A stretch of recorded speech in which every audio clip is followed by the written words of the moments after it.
ma è giusto che il giornalista si rivolga e guardi esclusivamente ai lettori. L'ho fatto con passione e ho sempre pensato ai lettori, questo sì, la mia bussola sono stati proprio i lettori, stop e basta. Ho lavorato con indipendenza e con libertà anche grazie a questa proprietà e abbiamo fatto un grande gioco di squadra. Io sono il primo e l'ultimo dei miei 120 cronisti. In questi 12 anni ho cercato di fare il facchino del Nord-Est, cioè di tirar fuori, trasportare materiali, l'autonomia, il federalismo, le cose buone, l'identità, la cultura, i sindaci, eccetera. Ecco, proprio in maniera molto un operaio qua. Questa era un'area che esportava ancora uomini, non merci, uomini.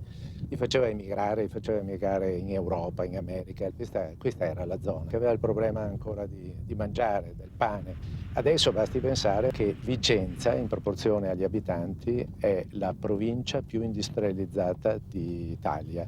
È il luogo degli skate, per dirla la Stella, è il luogo, la Basilica del Nord-Est, è il cuore di questo capitalismo che io chiamo il capitalismo dell'uomo qualunque. Adesso il problema è che noi veneti, tutti noi veneti, rischiamo di diventare pazzi, ma pazzi sul serio, rotti dentro, spaccati, in preda a un grande smarrimento, perché la trasformazione è stata troppo veloce e non abbiamo potuto accompagnarla coi pensieri. Prima ci siamo trasformati e poi abbiamo cominciato a pensare alle trasformazioni che abbiamo subito, che abbiamo provocato.